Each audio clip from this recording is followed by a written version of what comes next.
tout le monde, j'ai décidé de faire des petites vidéos pour mieux expliquer les concepts de base de la photographie.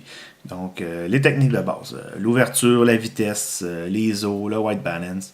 Donc, ces choses-là, vraiment la base de la photographie. Les choses que vous devez apprendre si vous voulez vous améliorer. Donc, j'ai décidé de faire des petites vidéos pour mieux l'expliquer. Donc, merci de m'écouter. Je vais en faire durant les prochains mois. Merci, salut!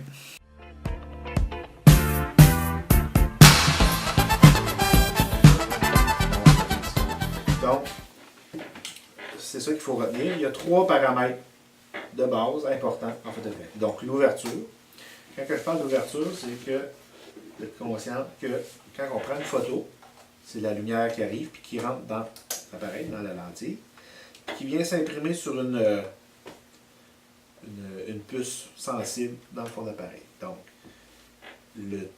dans la lentille, il y a un trou. Donc, ce trou-là, il est variable. La grosseur du trou est variable. On peut la modifier avec certains appareils. Donc, c'est ça qui va laisser rentrer la lumière et qui va venir se laisser imprimer sur le fond. Donc, ça, c'est l'ouverture. Le nom exact, c'est le diaphragme. Okay. On parle d'ouverture. Le deuxième point, la vitesse. Donc, quand on prend une photo, ça aussi, vous êtes conscient que ça fait clic-clic parce qu'il y a un déclic qui se fait. Ce trou-là se rouvre et se referme. Donc, la vitesse de cette ouverture-là est variable.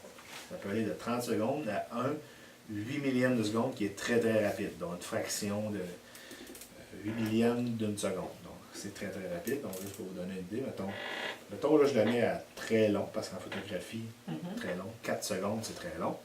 Mettons on fait clic. Là, le capteur est ouvert. La lumière rentre, clic. Donc pendant 4 secondes, il a été ouvert. Regardez ce que ça donne. Ça, c'est toute la lumière qui est rentrée dans l'appareil pendant 4 secondes. Si je le mets plus rapide, tout simplement. Donc, je viens dans des fractions qui est plus rapide.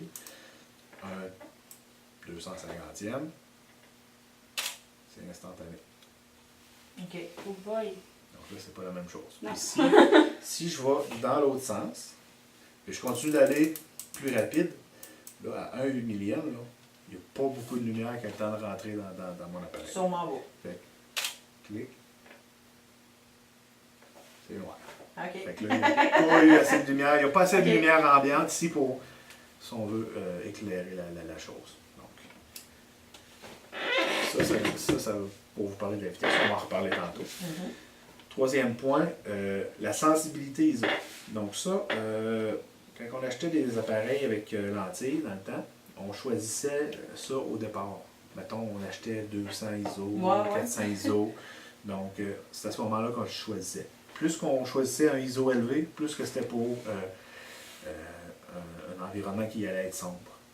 Donc, un spectacle de musique, prendre des photos plus à l'extérieur le soir. Donc, on allait chercher des ISO plus élevés. Là, maintenant, on peut le gérer directement dans l'appareil.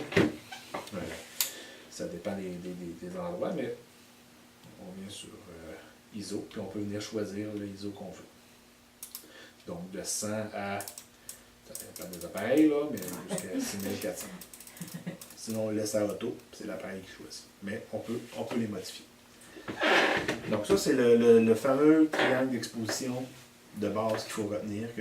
On ne peut pas dire, ben moi, je vais mettre ma vitesse à 1/8 millième, puis je ne m'occupe pas des deux autres. Donc, il faut toujours penser à ces 3 choses-là. C'est très important que c'est des choses interreliées.